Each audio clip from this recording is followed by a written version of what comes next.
Welcome to the Deep Dive, where we plunge into fascinating ideas, cutting through the noise to bring you the most important insights, all tailored just for you. Have you ever felt like there's, I don't know, more to your own potential than you're currently accessing? Mm, Like a hidden reserve of energy, maybe? Or yep. health?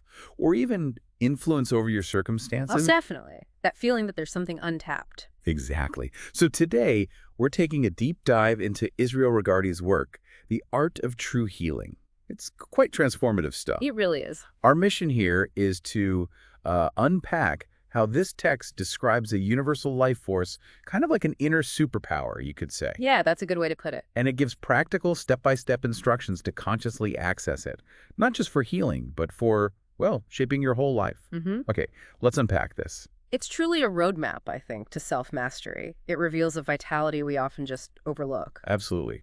Regardie starts with a really bold premise. He says every single person possesses a force which directs and controls the entire course of life. A power he claims can heal every affliction and ailment, which is wow. It's a huge claim. And what's really striking is how the text highlights that apparently every single religion affirms this fact. Mm-hmm. Different names, same core idea. Yeah, and even modern psychoanalysis, it suggests, indirectly taps into this same power. They just call it something else, like libido, Right. So it's presented as this universal truth, just sort of waiting there. waiting to be consciously recognized. What's fascinating here is how the text gets into the nature of this force. It calls it unsuspected currents of force. Unsuspected currents. Yeah, almost electric in their interior sensation, healing and integrating in their effect. So it's palpable. Oh, okay, so not just a metaphor. No, the fundamental idea is it's an omnipresent and infinite spiritual force. It pervades absolutely everything, Everything. from the tiniest microscopic particles of the atom to proportion-staggering nebula, as the text puts it. It basically says everything pulsates with vibrant life. So the implication for us, for you listening, is that if the whole universe is buzzing with this energy, then, well, so are we, inherently. Okay, that makes sense. But if we are, as the text says, saturated, permeated through and through with spiritual force, then why? Why do so many of us feel drained? That nervous depletion or just constant fatigue. What's the problem, according to this view, if the energy is already there? The text answer is surprisingly straightforward. Mm-hmm.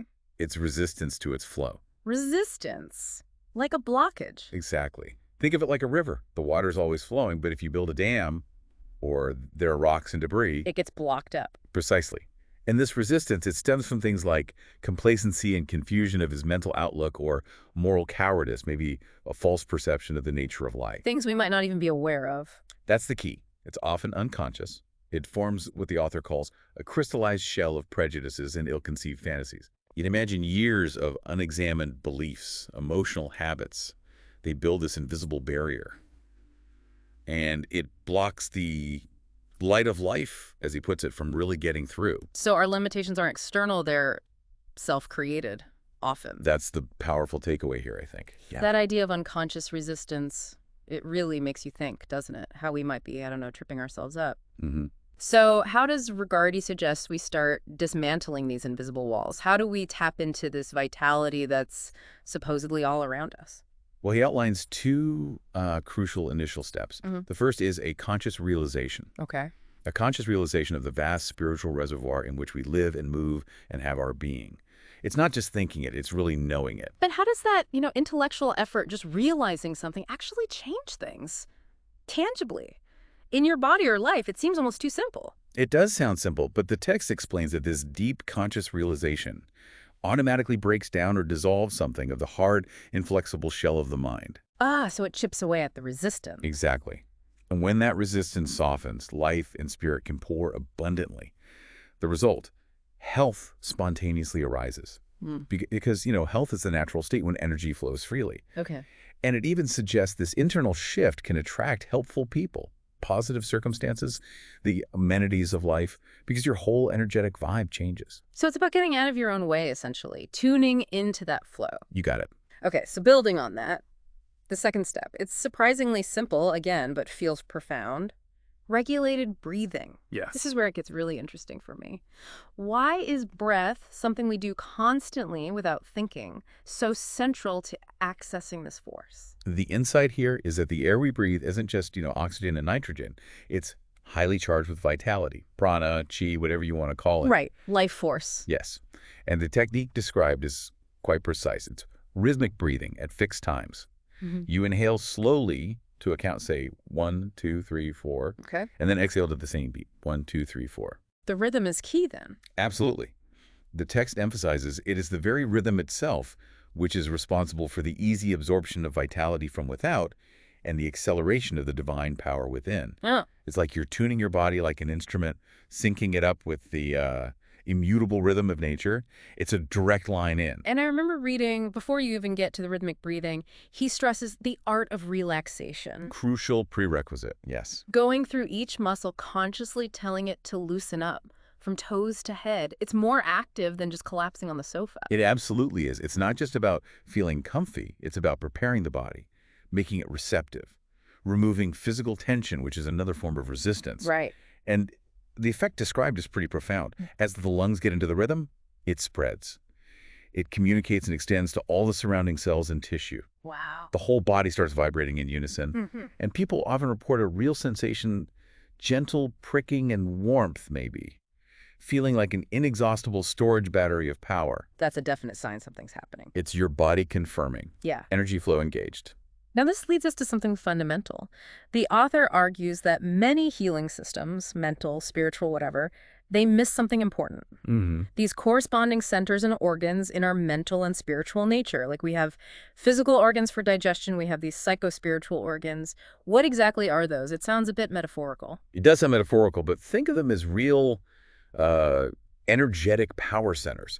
Not physical, but part of your subtle body where thoughts, emotions, spirit reside. Okay, like energy hubs. Exactly. Focal points.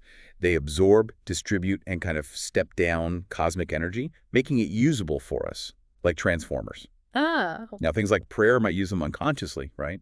But this system is about deliberately engaging them for more efficiency. Makes sense. The text introduces 5 main centers, symbolically named spirit, air, fire, water, and earth. But it stresses they're in the subtler spiritual or psychic part of man's nature. Got it. So if they're latent, just sort of sitting there, how do we wake them up? What are the actual techniques? Right, how do you switch them on? The text gives 3 principal engines, basically. Okay. First is directed thought, really concentrating on where the center is supposed to be.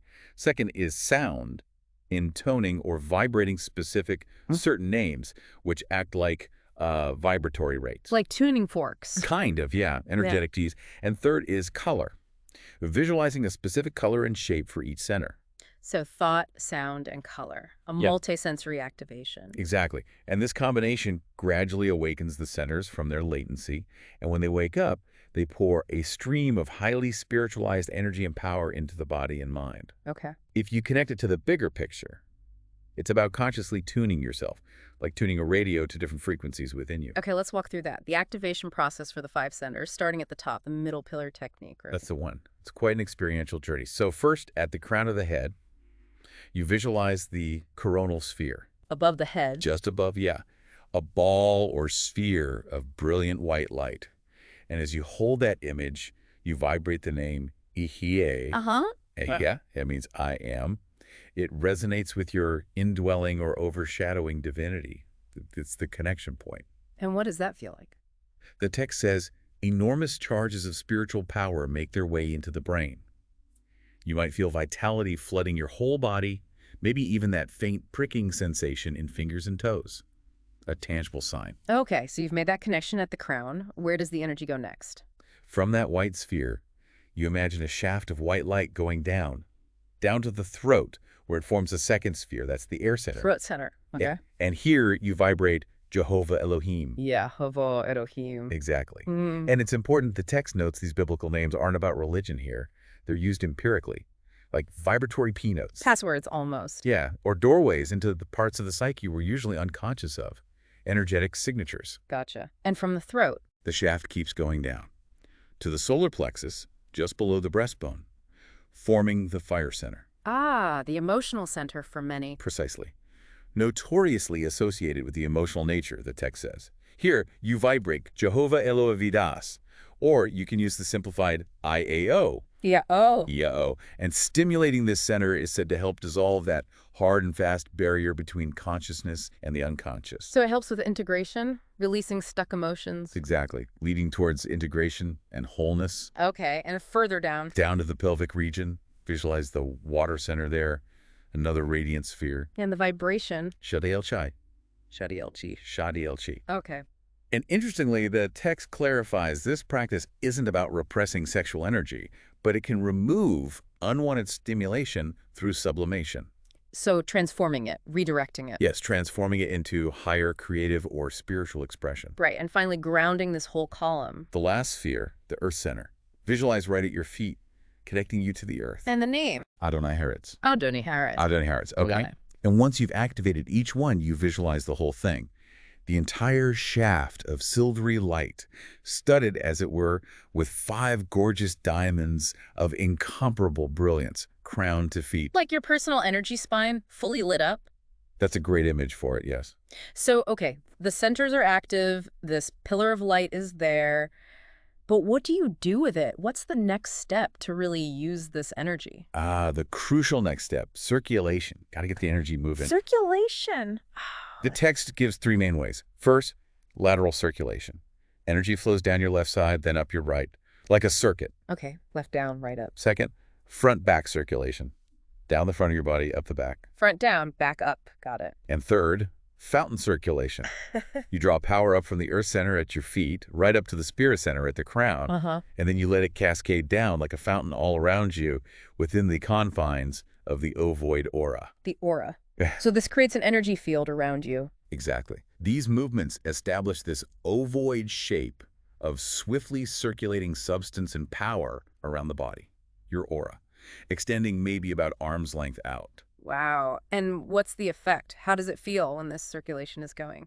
The descriptions are pretty consistent. Yeah. An extreme sense of calmness and vitality and poise, feeling thoroughly charged. Charged, yeah. Often that gentle pricking and warmth, again on the skin, eyes clearer, brighter, a healthy glow.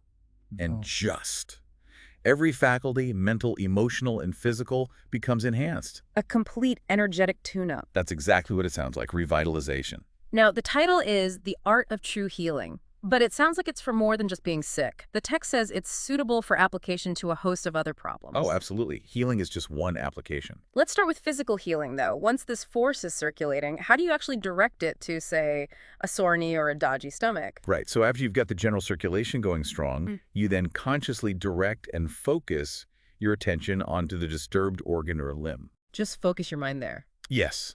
But it's more than just thinking about it. You visualize and feel that circulating light and power bathing the area. Bathing it in light. And the claim is this focused energy helps break down and eject diseased tissue while building up new, healthy cells. It's an active, energetic intervention. And it works for psychological issues, too. Psychogenic eruptions, the text calls them. Yes, same principle. By dissolving those crystallizations and armored barriers in the unconscious mind, the energy targets the resistance, whatever its form. The text even mentions a second person, a healer, helping someone with organic disease. How does that work? It seems so internal. It involves creating rapport, often through touch, like holding hands, establishing an energetic link. Okay. Then the healer silently does the middle pillar. As their own centers activate, they consciously project the energy through both their own spheres and the patient's spheres. So they kind of overlap energy fields. Exactly. An actual union and interblending of the two energy fields. And the healer's intuition, their spiritual self, guides where the energy needs to go for the patient. That's fascinating. Okay, beyond physical or psychological stuff, Yeah. what about bigger life challenges like poverty or character development or relationship problems? Yeah, it goes way beyond just health. The system aims to root out things like frustration, indecision, inefficiency, and inferiority, those internal blocks. Right. And the claim is pretty bold. Once the centers are stimulated and you formulate your demands upon the universe, clearly and vividly, this activated inner power can attract almost anything required. Within reason, of course. within the bounds of reason and possibility, the text adds. So it's about changing your inner frequency to attract what you need. Essentially, yes. Becoming an energetic match for it. Yeah. Making yourself a magnet. Okay, this next bit is really intriguing. The text brings in an astrological schema, but, and this is important, not for fortune telling. Right, not predictive at all. So, what's it for then? How does this classification system help manifest desires or fix problems using planets? Think of it as an energetic filing system. It categorizes different types of desires, problems, and human qualities using the archetypal energies represented by the planets. Archetypes, okay. Each planet has a positive and negative color association and a specific divine name to vibrate. It's a way to target specific frequencies. Can you get some examples? Sure. Like Mercury is for things like business matters, writing, contracts, books, literary capabilities, mental stuff, communication. Okay. Jupiter is linked to abundance, plenty, growth, generosity, expansion. The sun relates to superiors, employers, power and success, life, money, health, vitality, authority. Each one is a different flavor of energy you can work with. Okay, let's make it practical. The text gives an example. Needing specific, hard-to-find books for studying. Yeah. How would you use this system for that? Right. So first, you do your rhythmic breathing and the middle pillar. Get the energy flowing strong. Standard prep. Standard prep. Then, since books fall under Mercury, you'd visualize the negative color of Mercury, which is orange, filling your aura. Orange aura. Why negative? Negative here means receptive, passive, open. Like making yourself an antenna tuned to Mercury. You want to attract something. Ah, okay. Receptive. Then you'd repeatedly vibrate Mercury's divine name, Elohim Sabaoth, while holding the intention of attracting those books. You're basically sending out a focus signal. And the books just appear. Well, the text stresses it happens in a perfectly natural way, through normal but unsuspected channels. Maybe you suddenly think of a specific bookshop or a friend mentions they have it. Not magic, but synchronicity, perhaps. Opening yourself to the opportunities that are already there, maybe. That's a good way to think about it. Okay, what about the opposite? What if you wanted to project help? Say a colleague has writer's block Mercury again. Right, good example. In that case, instead of the negative receptive color, you'd use Mercury's positive color, yellow or golden. Yellow. Why positive? Positive for projection, actively sending out. You'd visualize projecting that yellow-golden mercurial energy from yourself to your colleague, intending to clear their block. So you're sending them the energy. Exactly. The text calls it a combination of telepathic suggestion and the willed communication of vital power. You're consciously directing the specific energy frequency. And this can work for self-improvement, too. Character stuff. The text mentions overcoming, like meanness and stinginess. Absolutely. Let's use Jupiter for that, the planet of generosity. Okay. If you felt you were a bit stingy, you'd identify generosity as that Jupiterian quality. Then you'd surround yourself in visualization with an azure sphere.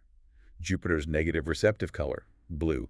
Bathing yourself in blue. Yes, while vibrating Jupiter's name, L, you visualize being bathed in an ocean of blueness, intending to absorb and embody that quality of generosity.